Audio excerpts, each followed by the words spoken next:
இப்போ பார்க்க போகிறது வந்து யூனிஃபார்ம் மோஷன் அப்படின்னா என்னன்னு சொல்லி பார்க்க போகிறோம். யூனிஃபார்ம் மோஷன் அப்படிங்கிறது வந்து மோஷன் வித் கான்ஸ்டன்ட் வெலாசிட்டி அப்படின்னு வந்து சொல்லுவோம். கான்ஸ்டன்ட் வெலாசிட்டியில் போயிட்டே இருந்துச்சுன்னா அதுதான் வந்து யூனிஃபார்ம் மோஷன் அப்படின்னு வந்து சொல்லுவோம். அப்போ கான்ஸ்டன்ட் வெலாசிட்டிலே வந்து போகுது அப்படின்னா வெலாசிட்டி வந்து எனக்கு கான்ஸ்டன்ட் அப்படின்னு வந்து சொல்கிறோம். வெலாசிட்டி கான்ஸ்டன்ட் அப்படின்னா நான் இங்கே என்ன சொல்லலாம், ஆக்சலரேஷன் வந்து 0 அப்படின்னு வந்து சொல்லலாம். ஸோ ஒரு யூனிஃபார்ம் மோஷனுக்கு வந்து ஆக்சலரேஷன் 0 அப்படிங்கிறது தெரிஞ்சுக்கிறணும். வெலாசிட்டி வெக்டார் வந்து கான்ஸ்டன்ட்னா ஆக்சலரேஷன் வெக்டார் வந்து 0 அப்படின்னு வந்து சொல்லணும். இதே இது யூனிஃபார்ம் மோஷன் அப்படின்னா யூனிஃபார்ம் ஆக்சலரேட்டட் மோஷன் அப்படின்னா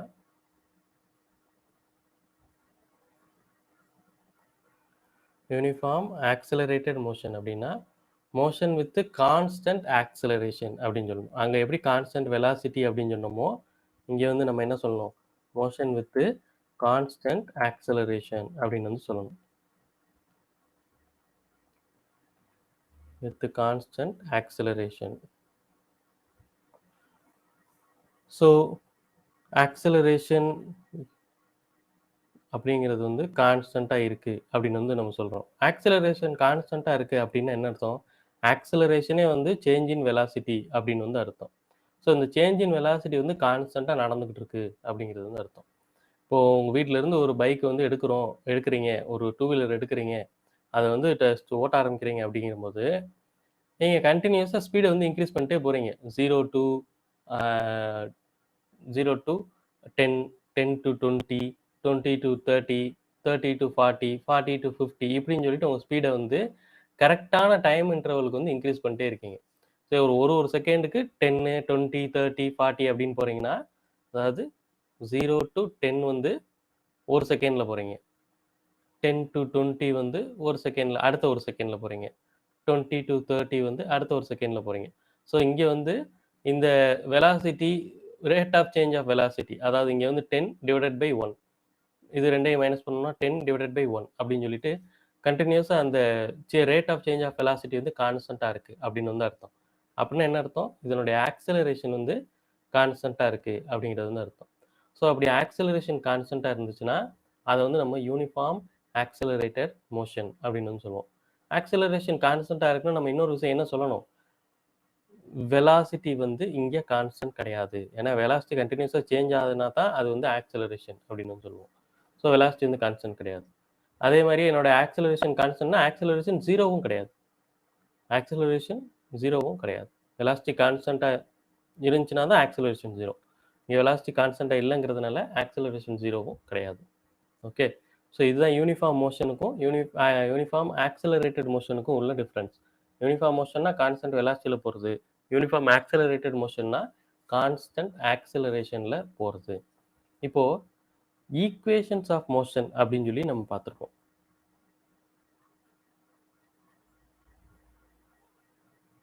ஈக்குவேஷன்ஸ் ஆஃப் மோஷன் அப்படின்னு வந்து சொல்லுவோம். இந்த ஈக்குவேஷன்ஸ் ஆஃப் மோஷன் அப்படிங்கிறது வந்து என்ன அப்படின்னு வந்து கேட்டிங்கன்னா, v is equal to u plus at அப்படின்னு நம்மளுக்கு தெரிஞ்ச ஃபார்முலா அப்புறம் சொல்லுவோம். v is equal to u plus at, s is equal to ut plus half at square, அப்புறம் v square is equal to u square plus 2as அப்படின்னு சொல்லுவோம். இந்த 3 ஃபார்முலாவும் தான் ஈக்குவேஷன்ஸ் ஆஃப் மோஷன் அப்படின்னு வந்து சொல்லுவோம். இந்த 3 ஃபார்முலாவும் applicable only when there is uniform accelerated motion, இல்லை applicable only for uniformly accelerated motion. இதை மறந்துடக்கூடாது, யூனிஃபார்ம்லி ஆக்சலரேட்டட் மோஷன். இதில் டேர்ம்ஸ் எல்லாம் உங்களுக்கு மோஸ்ட்லி தெரிஞ்சிருக்கும், இருந்தாலும் சொல்கிறேன்.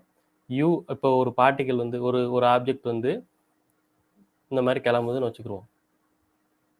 இங்கேருந்து கிளம்புது, இந்த இடத்துக்கு வந்து முடியுது. அப்படிங்கிறபோது இங்கே கிளம்பக்கூடிய வெலாசிட்டி வந்து u அப்படின்னு வந்து சொல்லுவோம், அதாவது இனிஷியல் வெலாசிட்டி. இங்கே அது முடிக்கக்கூடிய ஜேர்னியில் வந்து இருக்கக்கூடிய வெலாசிட்டி வந்து வின்னு சொல்லுவோம், அது வந்து ஃபைனல் வெலாசிட்டி. u சொல்லிட்டேன், v சொல்லிட்டேன். இங்கேருந்து இது போகிறதுக்கான டிஸ்பிளேஸ்மெண்ட் அப்படின்னு பார்த்தீங்கன்னா எஸ் அப்படின்னு சொல்லி வச்சுக்கிடுவோம். இதுதான் எஸ் டிஸ்பிளேஸ்மெண்ட். எஸ்ங்கிறது வந்து டிஸ்பிளேஸ்மெண்ட். இது எடுத்துக்கக்கூடிய டைம் வந்து டி அப்படின்னு சொல்லி வச்சுக்கிறோம். இங்கேருந்து இது இங்கே போகிறதுக்கான டைம் வந்து டி அப்படின்னு வந்து வச்சுக்கிறோம். ஸோ யூங்கிறது இனிஷியல் வெலாசிட்டி, விங்கிறது ஃபைனல் வெலாசிட்டி, எஸ்ங்கிறது டிஸ்பிளேஸ்மெண்ட்டு, டிங்கிறது வந்து டைமு. என்ன ஆக்சலரேஷனில் இது போகுதோ அதுதான் நான் ஏ அப்படின்னு வந்து சொல்வேன். ஏங்கிற constant uniformly accelerated motion, constant acceleration இது போகுது அப்படின்னாலே அப்படின்னா தான் இந்த மோஷன், இந்த ஈக்குவேஷன் ஆஃப் மோஷனே வந்து அப்ளை பண்ண முடியும். ஸோ அந்த ஆக்சலரேஷன் வந்து ஏன்னு வந்து சொல்லுவோம். ஏங்கிறது யூனிஃபார்ம் ஆக்சலரேஷன் அப்படின்னு சொல்கிறோம். ஸோ இந்த ஈக்குவேஷன்ஸ் டிரைவேஷன் தேவையில்லை, இந்த ஈக்குவேஷன்ஸ் நீங்கள் வந்து பார்த்துக்கிறணும். இப்போ இதில் ஒரு கொஸ்டின், எப்படி இந்த கொஸ்டின் வந்து அட்டன் பண்ணணும் அப்படின்னா, உங்களுக்கு வந்து இந்த டேட்டாவில் ஏதாவது ஒரு டேட்டா கொடுக்காம வச்சுருப்பாங்க. இப்போ suppose initial velocity, final velocity, டைமும் கொடுத்துட்டு ஆக்சலரேஷன் கண்டுபிடிங்க அப்படின்னு வந்து சொல்லுவாங்க. இப்போது நீங்கள் என்னென்ன டேட்டாலாம் கொடுத்துருக்குறாங்களோ அது வந்து எந்த ஈக்குவேஷனில் போய் அதிகமாக போய் உட்காருதுன்னு சொல்லி நீங்கள் பார்க்கணும். இப்போ மோஸ்ட்லி இந்த ப்ராப்ளம் சால்வ் பண்ணுறதுக்கான ஈஸி டெக்னிக்கே வந்து இதுதான். எல்லாம் கொடுத்துருக்கிற டேட்டா எந்த ஈக்குவேஷனில் போய் அதிகமாக உட்காருது அப்படின்னு சொல்லி பார்த்துட்டு அந்த ஈக்குவேஷனை ஃபஸ்ட் எடுத்து பண்ண ஆரம்பிக்கணும். அப்படி செஞ்சோன்னா அவங்க கேட்குற ஆன்சர் அந்த ஈக்குவேஷன்லேயே கிடச்சிரும். அப்படி இல்லாட்டி அந்த ஈக்குவேஷன்லேருந்து ஒரு டேட்டா கிடைக்கும், அதை தூக்கி இன்னொரு ஈக்குவேஷன் வந்து சப்ஸ்டிட் பண்ணணும். ஸோ அப்படி தான் வந்து இந்த மாதிரி ப்ராப்ளம்ஸ் எல்லாம் வந்து சால்வ் பண்ணணும். இப்போது ஒரு கொஸ்டின், இந்த கொஸ்டின் வந்து பார்த்தீங்கன்னா particle starts from rest.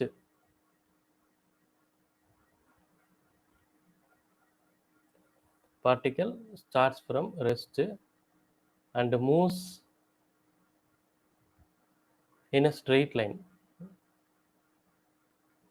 Moves in a straight line with constant acceleration. So அவங்களே வித் கான்ஸ்டன்ட் ஆக்சலரேஷன் அப்படின்னு சொல்லிட்டாங்க. ஸோ வித் கான்ஸ்டன்ட் ஆக்சலரேஷன் அப்படின்னு வரும்போதே நம்ம வந்து என்ன பண்ணலாம், ஈக்குவேஷன்ஸ் ஆஃப் மோஷன் அப்ளை பண்ணலாம் அப்படிங்கிறதும் தெரியும். So particle starts from rest and moves in straight line with constant acceleration 5 metre per second square அப்படின்னு சொல்கிறோம். இதில் டிட்டர்மைன் ஃபஸ்ட்டு சப்டிவிஷன் வந்து ஸ்பீட் ஆஃப்டர் 5 செகண்ட்ஸ். அடுத்து செகண்ட் ஒன்று வந்து time it takes to reach 100 metre per second. To reach 100 metre per second. So இதுதான் வந்து question. இப்போ டேட்டா என்னென்ன கொடுத்துருக்குறாங்க அப்படின்னு சொல்லி நான் எழுத போகிறேன். Given A is equal to 5 metre per second square. அதுக்கடுத்து பார்ட்டிக்கல் ஸ்டார்ட்ஸ் ஃப்ரம் ரெஸ்ட் அப்படின்னு வந்து இருக்குது. ஸ்டார்ட்ஸ் ஃப்ரம் ரெஸ்ட் அப்படின்னா initial velocity u is equal to 0 அப்படின்னு வந்து வச்சுக்கணும். கம்ஸ் டு ரெஸ்ட் அப்படின்னா final velocity v equal to 0ன்னு வச்சுக்கணும். ஸோ இங்கே நம்மளுக்கு ஸ்டார்ட்ஸ் ஃப்ரம் ரெஸ்ட்டும் கொடுத்ததுனால u ஈக்குவல் டு 0 அப்படின்னு சொல்லி வச்சுக்கிறோம். இப்போ என்ன கொஸ்டின் கேட்குறாங்க, ஸ்பீட் ஆஃப்டர் 5 செகண்ட்ஸ் அப்படின்னு வந்து கேட்குறாங்க. அப்போது 5 செகண்ட்ஸ்க்கு அப்புறம் ஸ்பீடு என்ன இருக்கும் அப்படின்னு சொல்லி கேட்குறாங்க. அப்போ இங்கே வந்து நம்மளுக்கு டைம் கொடுத்துட்டாங்க. t is equal to 5 seconds அப்படின்னு வந்து கொடுத்துட்டாங்க. ஸோ இப்போ என்கிட்ட என்னென்ன டேட்டா இருக்குது, AUT இது அதிகமாக எதில் போய் உட்கார போகுதுன்னு பார்த்தா ஃபஸ்ட் ஈக்குவேஷனில் உட்காரும். v is equal to u plus AT. யூங்கிறது 0, ஏங்கிறது 5, டீங்கிறது 5. ஸோ அவங்க கேட்கக்கூடிய answer v is equal to 25 மீட்டர்/செகண்ட். இதுக்கான ஆன்சர் வந்து 25 மீட்டர்/செகண்ட். அடுத்து என்ன கேட்குறாங்க, time it takes to reach 100 மீட்டர்/செகண்ட் அப்படின்னு வந்து கேட்குறாங்க. அப்படின்னா என்ன அர்த்தம், டி வந்து இங்கே கேட்குறாங்க. இது செகண்ட் சப்டிவிஷனில் வந்து டி வந்து என்ன அப்படின்னு சொல்லி கேட்குறாங்க. இங்கே என்னென்ன டேட்டாலாம் தெரியும், அதே தான். ஏ தெரியும், யூ தெரியும், வியும் அவங்க கொடுத்துட்டாங்க. இந்த இடத்துல பார்த்தீங்கன்னா வி வந்து 100 மீட்டர்/செகண்ட் அப்படின்னு சொல்லிட்டு வியும் கொடுத்துட்டாங்க. எகைன் இங்கே எனக்கு என்னென்ன தெரியும், ஏ தெரியும், வி தெரியும், யூ தெரியும். அப்போது இதுவும் ஃபஸ்ட் ஈக்குவேஷனில் போட்டு கண்டுபிடிச்சிக்கலாம். வி இஸ் ஈக்குவல், இது இவங்க ஆக்சுவலாக இந்த கொஸ்டின் வந்து என்ன கேட்குறாங்கன்னா, ஒரு ஆப்ஜெக்ட் வந்து வெலாசிட்டி u ஈக்குவல் டு 0ல் கிளம்புது. எப்படி கிளம்புது அப்படின்னு பார்த்தீங்கன்னா, அதனுடைய ஆக்சிலரேஷன் 5 மீட்டர்/செகண்ட் ஸ்கொயரில் கிளம்பிட்டு இருக்கு, ஸ்டார்ட் பண்ணுது. இது வந்து 100 மீட்டர்/செகண்ட் ஒரு பர்டிகுலர் இடத்துல வந்து அட்டைன் பண்ண போகுது. 100 மீட்டர்/செகண்ட் அட்டைன் பண்ண போகுது. இப்போ இதுக்கான நேரம் வந்து என்ன அப்படின்னு சொல்லி கேட்குறாங்க. இதுதான் உங்களுடைய கொஸ்டின். இப்போ இதுக்கும் அதே தான். v is equal to u plus at. v வந்து எனக்கு தெரியும். u வந்து 0 ஸ்டார்ட்டிங்கில் கிளம்புறதுனால. ஆக்சலரேஷன் அவங்க கொடுத்துருக்காங்க 5 into t. இப்போ இதில் t is equal to 100 divided by 5, 20 second. அப்போ 20 செகண்டில் 5 மீட்டர் பெர் செகண்ட் ஸ்கொயர் ஆக்சலரேஷனில் இனிஷியல் வெலாசிட்டியில் கிளம்புச்சுன்னா 20 செகண்டில் அது வந்து 100 மீட்டர் பெர் செகண்ட் வந்து ரீச் ஆகும் அப்படின்னு வந்து சொல்கிறோம். ஓகே. ஸோ இந்த கொஸ்டினில் எதுவும் டவுட் இருக்கா?